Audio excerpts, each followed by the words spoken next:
Всем доброго раннего утра. Итак, друзья мои, я хочу подарить вам очень сильный ритуал. И этот ритуал можно совершить только при острой необходимости, только когда вы уверены, что человек виновен. И если боитесь, то попросите практиков. Объясню, что это за ритуал. В этом ритуале есть древние слова, точнее, очень маленькая часть древнего заклинания. И, естественно, моя работа. Я присоединила несколько слов зазыва древних духов и мою работу для того, чтобы усилить, добавить в эту работу ключ, чтобы он сработал наверняка. Хочу вам объяснить, что это такое. Этим ритуалом вы отправите палача, убийцу, вслед за тем, кого он убил. Либо он погибнет, либо покончит с собой, но итог его – смерть. И как это случится? Это может случиться за очень короткое время, может случиться в течение 3 лет. По-разному. Когда это случится, откупитесь. Сделайте кому-то большой подарок, не своим близким и родным. Помогите кому-то деньгами. Сделайте одно очень большое, хорошее, доброе дело. Вам нужно откупиться за справедливость судьбы по отношению к вам. Как можно это сделать? Хочу вам сказать, что практики эту работу могут провести дома. То есть для практиков отдельная система работает, для обычного человека отдельная. Практики могут читать в открытое окно 13 раз, при свечах, восковых черных свечах 13 раз, держа в голове образ человека.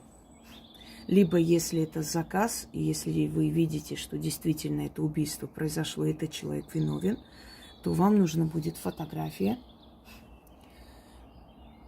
После чтения нужно сжечь, перемешать с тем воском свечей, которые до конца догорят, и вместе с этим пеплом вынести, оставить на лесном перекрестке, где люди не ходят. Стандартный откуп для практиков. Либо, чтобы удар пошел еще сильнее, нужно идти оставить на перекрестке Кладбищенской. То есть и первый вариант, и второй вариант практик может исполнить. То есть в этом случае есть немножко вольность, есть разрешение на свое усмотрение провести практикующему человеку. И сейчас я скажу, объясняю, почему практик может провести дома, потому что если это сильный практик, то его силы хватит провести и в домашних условиях. Если он хочет, чтобы удар был сильнее, то он проведет на кладбище. Точно так же, как и обычные люди, потому как у обычных людей этой силы нет, и им должны помочь мертвые силы с того света. Проясняю для определенных неучей, которые пишут всякую ересь о том, что как вот такие сильные работы, вызовы таких сил, и они не могут быть опасны для обычных людей. Это же все-таки мир мертвых, а с ними работают только практики. Если я предупреждаю, объясняю, в каких случаях это можно делать, каким образом, чтобы было безопасно. И если вы все соблюдаете, и если вы делаете эту работу не каждый день, а раз в жизни, во имя справедливости или спасения себя или своего ребенка, понятное дело, что никакого вреда вам это не принесет. Вы соблюдайте все правила, которые я вам говорю. Один раз в жизни обращайтесь или несколько раз, потому что те работы, которые связаны с кладбищем, они делаются очень редко простыми людьми, по совету ведьм. Следующий момент. Если я дала этот ритуал вам, значит, эти силы позволили обычному человеку прийти и попросить, а значит, они знают, для чего это делается. Понятное дело, что это будет безопасно для них. Соблюдать все, что сказано, сделать как нужно.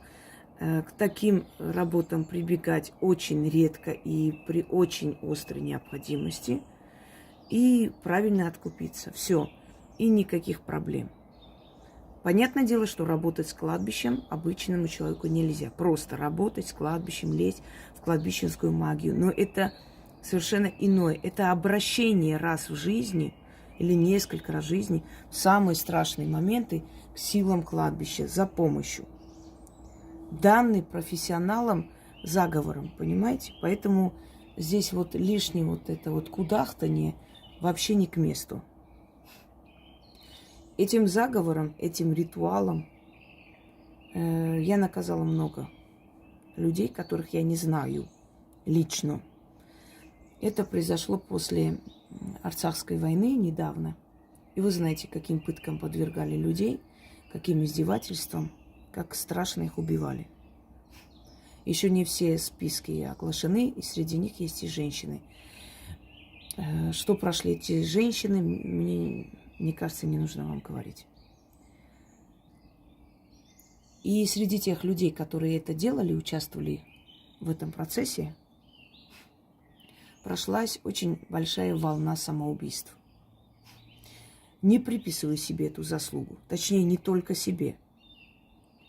Но после того, как я начала читать, держа в голове образ или просто прося сил судьбы, чтобы они нашли тех самых палачей, наказали, прокатилась просто волна самоубийств.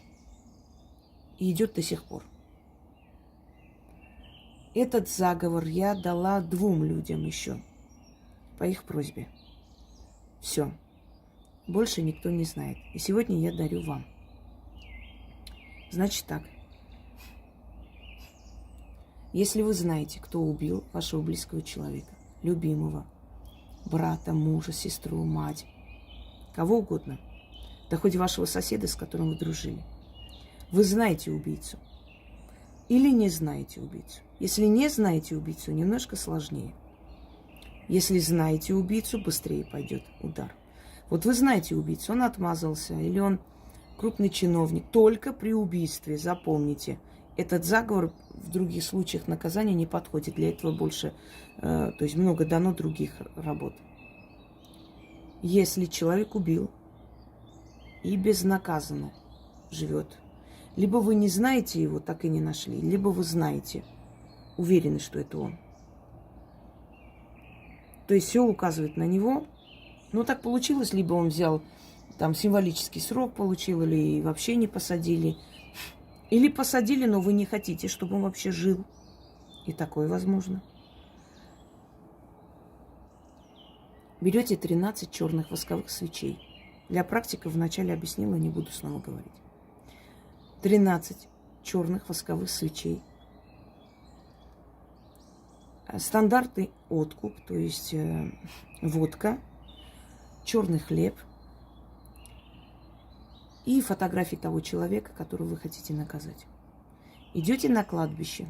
Если вы можете, имеете возможность прийти на кладбище того самого убиенного человека и там совершить, удар пойдет еще сильнее. Здесь несколько вариантов именно по той причине, что многие люди, например, живут в других странах мира, а родные и близкие как бы уже давно в другой стране живут. И поэтому вот решение только такое. Либо пойти на его могилу сделать, либо на безымянную могилу в любой стране мира. Безымянная могила – это могила, где уже надпись не видна, никто не знает, что это за могила, поросшая уже травой могила. Вы идете не к этому мертвому, вы идете к силе смерти, к миру теней. Зажгли 13 свечей, неважно, как вы поставите там, полукругом, кругом, это не имеет никакого значения. Вылили немного водки, отломили хлеб, все это поставили рядом, прочитали 13 раз, зажгли фотографию того, кто сделал, над свечами и ушли. Если это могила близкого человека, вы полгода не имеете права туда идти. Если это кладбище с безымянной могилой, туда идти вообще лет 5-6 точно не должны. Учтите все эти тонкости, потому что это не простые работы, они очень сильные, поэтому нужно делать все как положено. Если вы хотите, чтобы был результат, и чтобы этот результат был такой, какой вам надо. Читаем. Без страха, без ничего. Прочитали, сожгли его фотографию, проследили, чтобы сгорела фотография. Так и оставили на могиле. Свечи сами догорят, отпадут, повернулись. Просто уходите без никаких слов. Как откупиться, я вам сказала, когда все получится. Начнем. Да, передумывать нельзя. Если вы 100% решили и поняли, что вы хотите, чтобы он был наказан, с полпути передумывать нельзя. Это вам не игрушки.